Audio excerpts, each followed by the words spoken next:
Hey, what's up guys? I was feeling inspired to do this video because someone reached out to me recently and said they're in tier 25, Amazon merch on demand, not merch by Amazon of course, but Amazon merch on demand. They said, I'm in tier 25, I'm not making sales, can you help me? And this person did something I love because not everybody does this. They included links to some of their listings because without me being able to see like what you're putting out there on the marketplace, I would just be guessing, right? So they included some links. And normally when I click links, I'm thinking, all right, well, the designs probably aren't that good. Maybe it's old niches. Who knows? Turns out, though, these are some of the best designs that I've seen. Like, honestly, these designs were incredible. They were really good. Like, everything about them, contrast, font selection, color scheme, just the graphics. Like, I don't know exactly what they were doing, if it was from Vexels or someplace like that. It was on that level, though. You know how Vexels has a team of professional designers? It was on that level. But they weren't making sales, I guess, at the pace that they were expecting to make sales. I didn't actually ask them like how many sales they were making on average in a week, but yeah, I was expecting someone with this type of ability to be making more sales than they were.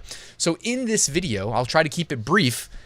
I'm going to explore what may have gone wrong, or like at least identify some areas of improvement, because we only have so many things we control with print on demand, and in this case, even more refined in scope is Amazon merch on demand. We have even less things that we control. So we're going to talk about that in this video. Let's get started. All right, so I didn't get permission to show this person's designs, but if I could, I would say like this is like clinical level designs. Like they're doing everything right. They were beautiful designs, and there was a lot of diversity from one to the next to the next to the next. So I know the designs were not the issue. Now, the next thing that pops up into my head, and this is what they actually thought was the case in the email, was they thought their keywords maybe could be improved upon. When we provide keywords in a listing, guys, it's like us assisting the Amazon algorithm in understanding what it is we're selling, right? In the scope of print on demand, it's like, hey, what's the niche of this product type, right? But in the scope of just anything in general online, like if there's no sales history, we really need to provide good keywords for the algorithm to like put us in front of the right potential customers. And obviously when we start running ads, we get into that discussion, we have more control over exactly how it works. But in this case, they're in tier 25. I'm assuming they do not have ads, so that's off the table. I did just want to, and because I'm not showing you their listings, I won't try to critique them, but I will say their keywords weren't bad. But I just want to just throw it out there for everybody watching. The AMZ Suggestion Expander is my favorite free resource. Okay, we use a lot of paid tools on this channel, but like not everything needs to be paid. The AMZ Suggestion Expander is still free. Hopefully it stays free. If they ever charge for it, I will certainly pay for it because it's that good. But it expands the Amazon autocomplete when you're searching and helps you identify additional like long tail keywords and phrases to target. And when I say target, I mean we're not running ads. So what I'm really saying is like find some high value phrases that you can include at a minimum in your titles with your merch by Amazon, you know, Amazon merch on demand, whatever we want to call it, in your titles at a minimum, because titles are where you're going to have like the highest priority keywords and like highest value, highest weight assigned. Bullet points, though, they also had like some relevant keywords in the bullet points. I usually use the bullet points, but I get too scared to like include too many words in the bullets, because every additional word that you include is an additional potential problem for the, you know, approval rejection algorithm to, you know, incorrectly flag as being trademarked. So I'm always a little bit careful with what I do in the bullets. I try to just hone in on, you know, 1, 2, even 3 phrases in my title that I can, you know, that I think are high value. So that's it for keywords. Another thing I wanted to mention that I don't have anything to show for is price point. So this person in the 4 listings, was it 4? Yeah, 4 listings that they sent me, the price point of all their products was $19.99. Now, if you are in tier 25, I personally think you can defer profitability, meaning like you don't need to make any money per sale. Like why not drop the prices to $13.07 or maybe $13.99, since it looks a little bit awkward to have a price of $13.07. But either way, why not drop to min price, give your customers an additional incentive to purchase from you in that they'll save money. And we could all use a little bit of extra savings right now, right?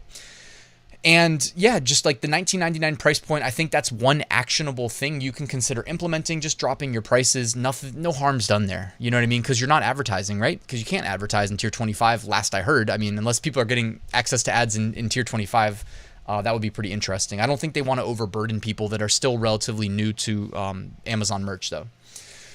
The next thing is really about perspective, and this is really good for everybody that's still with me. Check this out, right? We're recording this video in July. When I go to Google Trends, I type in July 4th shirt. They're not showing me the search volume, but they're showing me the volume on kind of a relative basis. Although I guess when we're only looking at one search query, the relative aspect is kind of broken. So I don't know what it's exactly relative to, but either way, obviously Google wants to keep that stuff to themselves, so they do. But you can kind of see here that July 4th shirt does generate a lot of interest at one time of year, right? And we're in July. So when we have very limited upload slots for our Merch by Amazon business, we really want to utilize them to their fullest extent. So we want to be in those trending niches because we don't need to list I was going to say a Christmas shirt in July, but there is a, Christmas in July niche. So bad example, but we don't need to be listing like Valentine's Day shirts in July because we know the spike in demand is in February and we're quite a ways away. But for anybody who gets accepted into Merch by Amazon at let's just say a tougher time of year, and I'm going to show you what I mean by that, I need you to just zoom out and keep the right perspective at a minimum so you don't quit on this business model because you're struggling right now, okay? Because let me show you this. When you look at July 4th shirt versus Halloween shirt, and again, we're not seeing we don't know the actual like numeric volume here, but what we do know is on a relative basis, the peak interest in July 4th shirt is it's slightly less than half the peak interest in terms of search volume for Halloween shirt. So let's say you're in tier 10 or tier 25 in October and you just do Halloween shirts. Well, just based off of what Google's showing us in Google Trends, you're twice as likely to make a sale in October off of something that you're completely out of control of. Like we have no control over the fact that generally speaking, according to Google Trends, people are way more interested in, on a double basis, basically, 2x as interested in Halloween shirts as they are July 4th shirts. So it's much easier to get out of tier 10, tier 25 in October than it is in July, just based off of what we see here with comparing like probably the most obvious trend in July to the most obvious trend in October. Let's take it a step further now. And I compared July 4th shirt to Halloween shirt to Christmas shirt. And you'll notice Christmas shirt even generates more interest than Halloween shirt does. So if you're getting out of tier 10, tier 25 in the fourth quarter in December, in the time where Christmas shirts start trending, guess what? You're in even better shape. And these are things that aren't in our control. Like ideally, you just want to get into Merch by Amazon and worry about the rest later. Kind of struggle through it as it comes to you, but you want to get in as soon as possible and just start scaling your account up as soon as possible. Like if you had to choose, you would honestly rather face the harder difficulty of scaling your account in the summertime in, June, July, when the demand on the highest value niches aren't necessarily as high on a relative basis, because then when you get to this time of year, where Halloween shirt, Christmas shirt, Q4, everybody's buying everything, you'll have more upload slots, right? So it's almost better to just struggle through tier 25 right now, adhere to the best practices, knowing that you're going to get paid later on for the work, the effort you're putting in right now. Okay, so I wanted to just kind of illustrate this. I'm happy that Google Trends, because I didn't know it was going to work out this way when I went to Google Trends, but I was hoping it would because I assumed it would look something like this.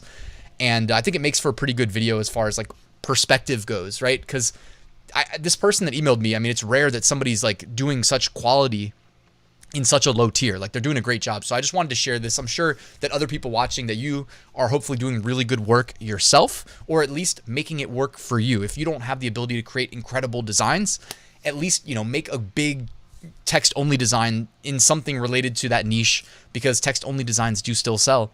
And, stick to all the best practices. Like, you can still make sales doing text only, guys.